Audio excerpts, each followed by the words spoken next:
নমস্কার বন্ধুরা, রান্না আলাপে সবাইকে স্বাগত জানাই। আজকে শেয়ার করব চিকেন স্টুর একটি দারুণ রেসিপি, যেটা মাত্র 10 থেকে 15 মিনিটেই ঘরে সহজে বানাতে পারবে। এই রেসিপিটা যতটাই হেলদি ততটাই টেস্টি। শীতে ঠান্ডা এখন অনেকটাই কমে গেছে। এই সময় সর্দি গরমি লাগার চান্সটা খুব বেশি থাকে। তাই এইভাবে একবার চিকেন স্টুটা বানিয়ে দেখো তো দেখি। আমি কথা দিতে পারি, এইভাবে চিকেন স্টু বানালে আর একবার বানাতে অবশ্যই ইচ্ছা হবে। একদম সিম্পল আর কুইক রেসিপি। তাহলে চলো রেসিপিটা শুরু করি। আর সঙ্গে একটা রিকোয়েস্ট করব, তোমরা ভিডিওটা প্লিজ কেউ স্কিপ করে দেখো না, কারণ আমারটা ফলো করে তোমরা যখন ঘরে বানাবে তোমাদেরটাও একদম পারফেক্ট হবে। আর আজকের রেসিপিটা ভালো লাগলে প্লিজ একটা লাইক করে দিও। তোমাদের একটা লাইক নতুন ভিডিও বানানোর জন্য ভীষণ উৎসাহ দেয়। ফ্রেন্ডস আর ফ্যামিলির মধ্যে অবশ্যই শেয়ার করো। আর নতুন বন্ধু হয়ে থাকলে চ্যানেলটা সাবস্ক্রাইব করে আমার পাশে থেকো। আমি তোমাদের জন্য ভালো ভালো রেসিপির ভিডিও নিয়ে আসব। আর কমেন্টে অবশ্যই লিখে জানিও আজকের রেসিপিটা তোমাদের কেমন লাগলো। আর এটাও জানিও চিকেন স্টু এর সাথে সাইড ডিশে তোমরা কোনটা প্রেফার করো, ব্রেড বাটার নাকি রুটি পরোটা। আমি এখানে কিছুটা পরিমাণ চিকেন ভালো করে ধুয়ে নুন হলুদ মাখিয়ে রেখে দিয়েছিলাম। তারপর একটা মিডিয়াম সাইজের পেঁয়াজ লম্বা লম্বা করে পিস করে কেটে নিয়েছি। আমি এখানে পেঁয়াজ বাটাটা ব্যবহার করব না, তাই গোটা পেঁয়াজটাই পিস পিস করে কেটে নিয়েছি। তারপর গ্যাসের ফ্লেমটা অন করে একটা কড়াই বসিয়ে নিলাম। ওতে কিছুটা সর্ষে তেল দিয়ে কতগুলো গোটা গোলমরিচ আর একটা বড় এলাচ ভালো করে ভেজে নিয়েছি। এগুলো ভালো করে ভাজা হয়ে গেলে ওই কেটে রাখা পেঁয়াজটা দিয়ে দিতে হবে। পেঁয়াজটা ভালো করে একটু ভেজে নেব যতক্ষণ না একটা হালকা গোল্ডেন ফ্রাই কালার আসছে। পেঁয়াজটা মোটামুটি এইরকম ভাজা হয়ে গেলে ওই মাংসটা এবার দিয়ে দেবো।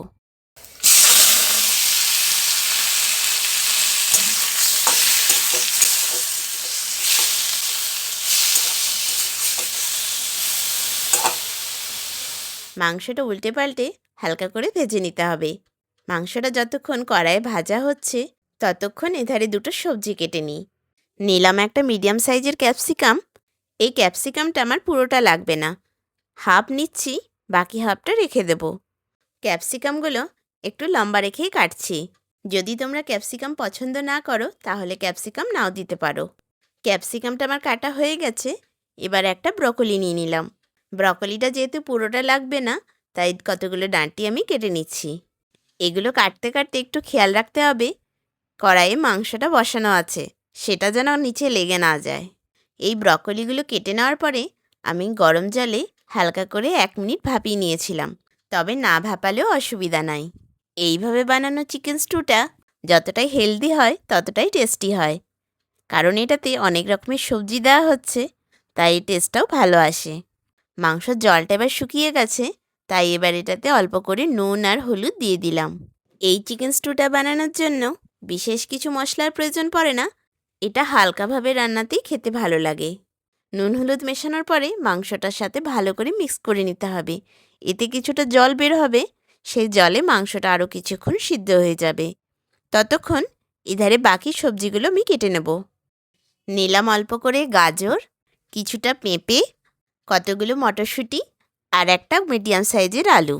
গাজরটা একটু লম্বা রেখেই কাটছি, কারণ এই স্টুটা যেহেতু আমি কুকারে বানাবো, সেহেতু খুব বেশি ছোট করে কাটলে সবজিগুলো আর পাওয়া যাবে না। বন্ধুরা, আমার মতো করে এই চিকেন স্টুটা একবার ঘরে তোমরা ট্রাই করে দেখো, দেখবে খেতে খুব ভালো হয়। আর যেহেতু কুকারে বানানো হচ্ছে আর যেহেতু তেলটাও কম লাগছে, সেহেতু এটা ভীষণই স্বাস্থ্যকর। আমাদের বাড়িতে সবারই প্রায় কম বেশি একটু করে ঠান্ডা লেগেছে, তাই এই চিকেন স্টুটা বানানো। ভাবলাম তোমাদের সাথেও এটা শেয়ার করে নিই। তবে খুব বেশি তামঝাম কিছু নাই, একদম সিম্পলভাবে আর সহজে খুব তাড়াতাড়ি বানানো যায় সেইভাবেই বানাচ্ছি। আমি এখানে কোনো রকম কর্নফ্লাওয়ার গোলা বা বাটার ব্যবহার করব না। বাটারটা এই কারণেই দেবো না, কারণ এটা যার জন্যে বানানো সে আবার বাটারটা পছন্দ করে না, তাই অগত্যা এটাকে খুব সিম্পল আর সহজভাবে বানাতে হচ্ছে। বাঙালির মাংসতে আলু ছাড়া চলে না, তাই এখানে একটা মিডিয়াম সাইজের আলু আমি দুভাগ করেই কেটে নিয়েছি।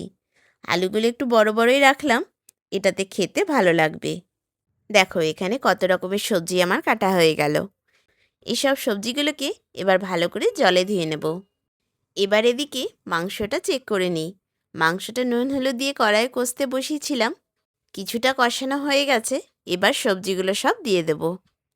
বন্ধুরা, আজকের রেসিপিটা তোমাদের যদি ভালো লাগে তাহলে একটা লাইক অবশ্যই দিও।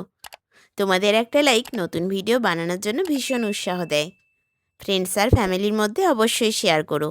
আর নতুন বন্ধু হয়ে থাকলে চ্যানেলটা সাবস্ক্রাইব করে আমার পাশে থেকো।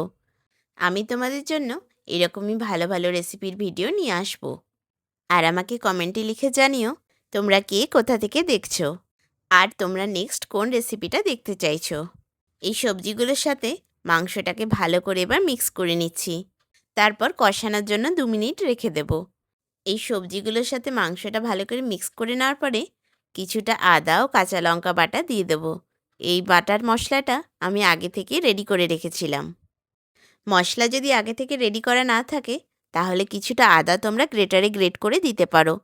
আর পরিমাণ মতো ঝালের জন্য পছন্দ মতো কতগুলো কাঁচা লঙ্কা তোমরা চিড়ে দিতে পারো। দেখো, এখানে আমার কষানো প্রায় হয়ে গেছে, কারণ মাংসর জলটা পুরো টেনে নিয়েছে। মাংস কষানোটা যখন ঠিক মোটামুটি এই রকম পর্যায়ে এসে যাবে তখন কুকারে শিফট করে দিতে হবে। আমি এবার কড়াইটা নামিয়ে নিয়ে প্রেসার কুকারটা বসিয়ে নিচ্ছি।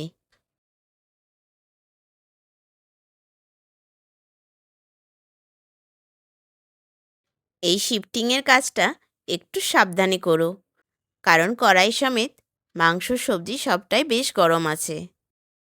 প্রেসার কুকারে খুন্তি দিয়ে 1 মিনিট নাড়াচাড়া করে নিয়ে পরিমাণ মতো জল দিয়ে দেব। জলটা এখানে চেষ্টা করবে হালকা গরম দেওয়ার। আমি এখানে একটু গরম জলই ব্যবহার করলাম। গরম জল দিলে মাংসটা ভালোভাবে সিদ্ধও হবে আর টেস্টটাও ভালো আসবে। গরম জলের সাথে মাংসটা এইভাবে ভালো করে মিক্স করে নিয়ে কুকারটা বন্ধ করে 4-5টা সিটি মেরে নেব। আর গ্যাসের ফ্লেমটা একদম লোতেই রাখতে হবে। এখানে জলের পরিমাণটা আমার একটু কম মনে হচ্ছিল, তাই আমি পরে একটু অ্যাড করলাম।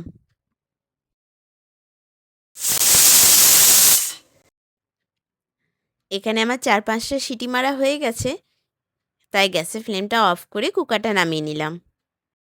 স্টিমটা বার করে নিয়ে মাংসগুলো সিদ্ধ হয়েছে কিনা চেক করে নেব।